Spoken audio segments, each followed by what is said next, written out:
Inflation did not disappoint this morning. I will also happily take another swing and a miss.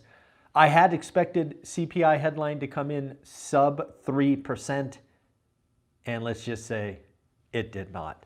We're also going to talk about some data coming out about housing from Mike Simonson. We're going to talk about what Jeff Bezos is doing to save $600 million.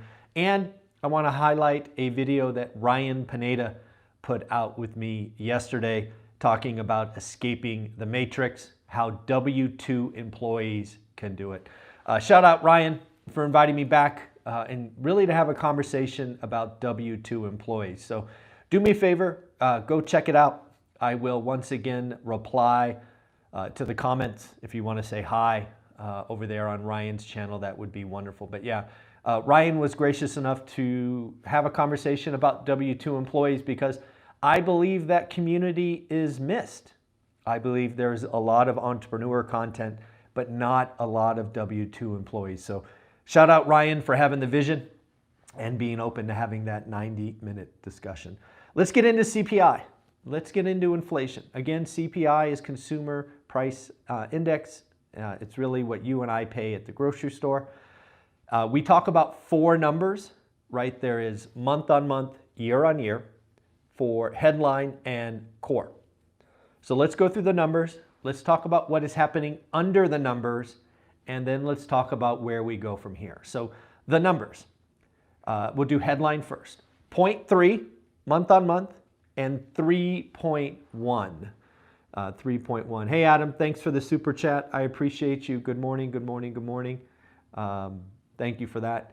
Expectations were again for 0.2 and 2.9. So expectations had started out about 3 and then went down to 2.9. But again, a big miss, both on month and year on year. So 0.3, 3.1. Now core. Core was expected to be 0.3 and 3.7. They came in at 0.4 and 3.9. So across the board, all four inflation metrics higher than expected. Okay, we got that. But now, because you and I do this every month, we're going to look inside the number, and you and I are going to try to strip out shelter. Why?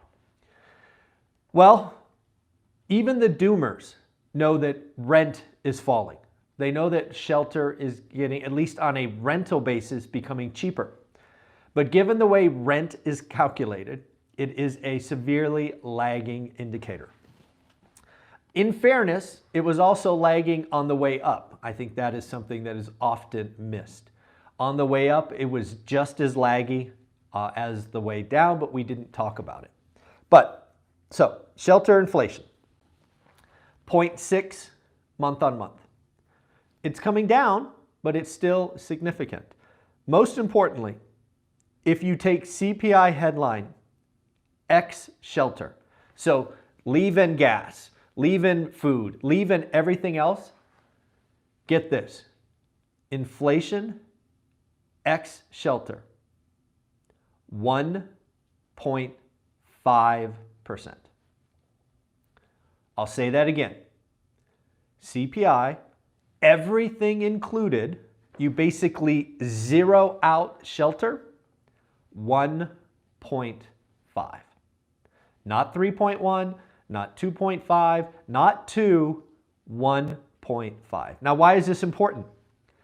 The Fed knows, just like you and I do, that shelter inflation is on a slow glide path lower.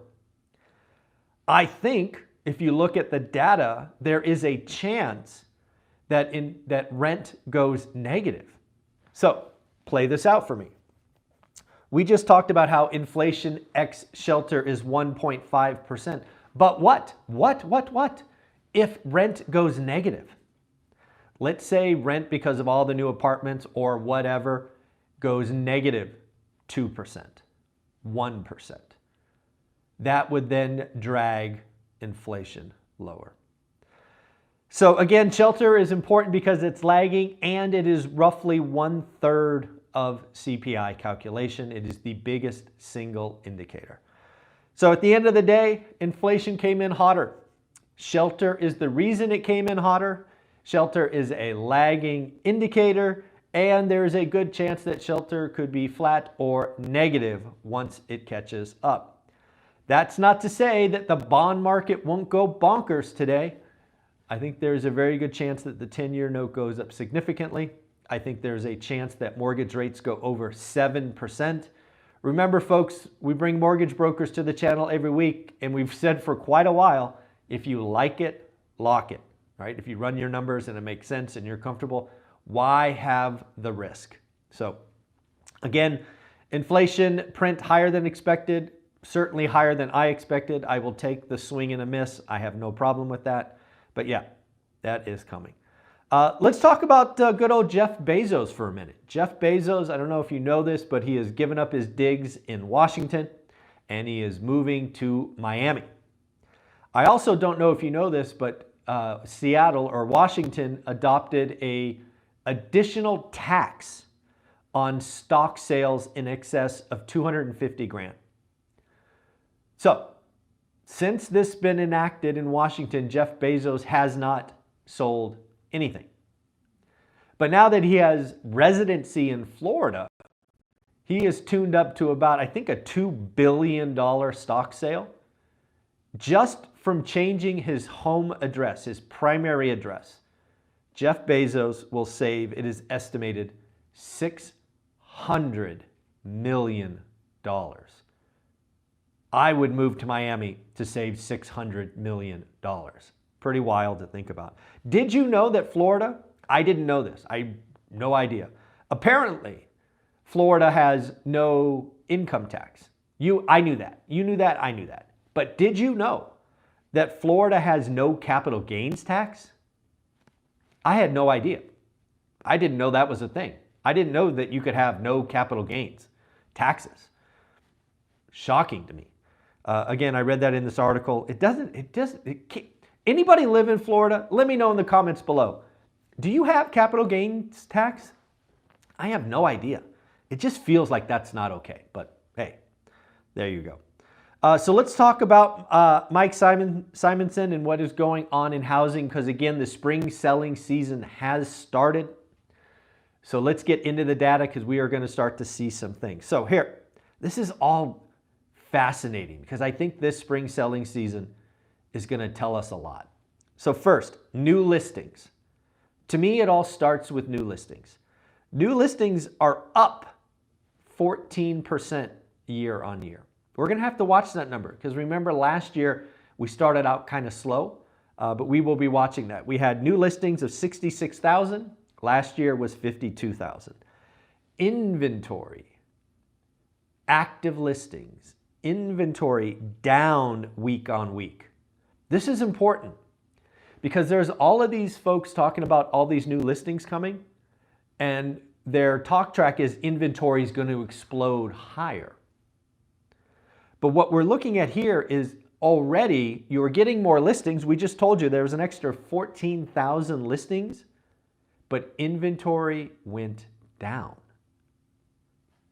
Now, it didn't go down a lot. It went down 0.5%. But still, you would think if you got an extra 12,000 listings that inventory would build. It simply did not. There is something in the industry called immediate sales, meaning you sign a listing contract, it goes in the MLS, and then it immediately goes pending. That's an important variable because, again, that tells you about demand. We have to watch supply and demand.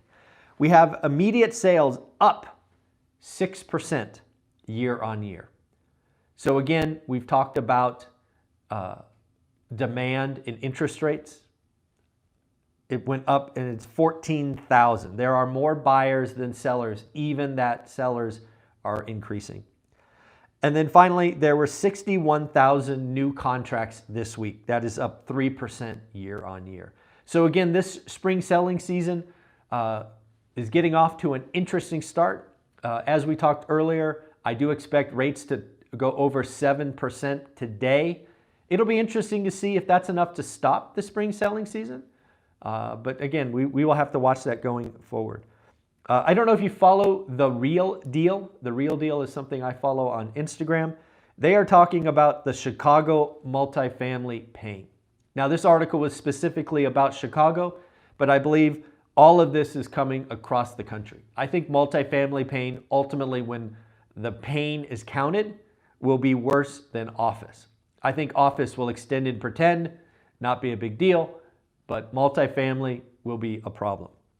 There are a dozen properties, this is according to The Real Deal, a dozen properties valued at over $1 million that have shown signs of distress in the recent weeks. Also, The Real Deal is talking about deep-pocketed cash investors like SL Green Realty and Artemis Real Estate Partners are already snapping up the Class A properties for cash. This is going to be interesting. There's going to be significant pain and great opportunities. Again, this will be, in my opinion, a great opportunity to build true wealth. Now, these people are playing in big buildings, but I think the pain exists from 5 to 40 units. Hopefully, you and I will be picking some of those up over the next 18 to 36 months. Let's talk about where the debt is.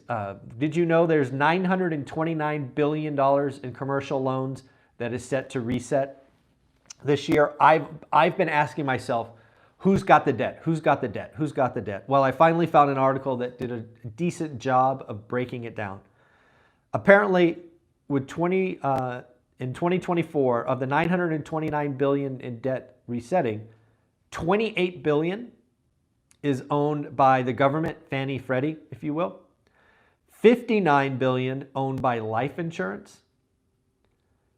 441, so that would be, let's call that half, roughly half, is owned by banks, like commercial banks. So again, half the debt is owned by banks. 234 billion, let's call that 25%, is in a CMBS, commercial mortgage-backed securities. And then about 168 billion is in REITs, private equity firms, things of that nature. So again, it is going to be interesting. I actually was surprised that life insurance was not bigger than 59 billion, but I would have guessed that and been wrong. How about David Rosenberg? David Rosenberg is out there talking about a recession is all but certain at this point. David Rosenberg puts the chances of a recession at an eye-popping 85%. Yes, folks, 85%. I don't know. I really don't know. I will stick to my guns because I owe you that. So I call the recession Q1, Q2. I won't change. But man, I think this, if we have a rolling recession, right, where we have below trend growth, we have a relatively strong labor market, we have inflation rollover like we talked about earlier, man, this rolling recession is going to catch a lot of people by surprise. Neil Kashkari, one of the Fed presidents, says we got to be cautious about rate cuts. No kidding, inflation is higher than expected. He thinks that it will be only 2 or 3 this year. What else do we got? Let's do some earnings, because again, we are in earnings season. Hasbro, massive miss, weak guidance. Again, Hasbro is kind of that games and toy manufacturer, so again, massive miss. I wanted to watch Avis, right? For again, travel, we saw Expedia suffer last week. Looks like Avis missed on revenue. Datadog, right? Looking at that SaaS business, what's going on there? They did beat top and bottom line, but had weak guidance. And then Coke, all right? Coca-Cola beat top line and bottom line. So again, lots of stuff going on, folks. Remember, do me a favor, check out Ryan Pineda's interview with me where we talk about the W-2 employee. If you are going to be in Vegas this Friday and you want to attend that free event from 4 to 6, he did double the capacity, so feel free to register and come to that. And of course, we are still selling the amazing course, How to Get Started One Rental at a Time, at $399. If you want to get it, you can get $100 in goodies. Or if you are really motivated, I will give you the 2-day event recording as a thank you gift. So again, folks, have an amazing day. Take care. Bye.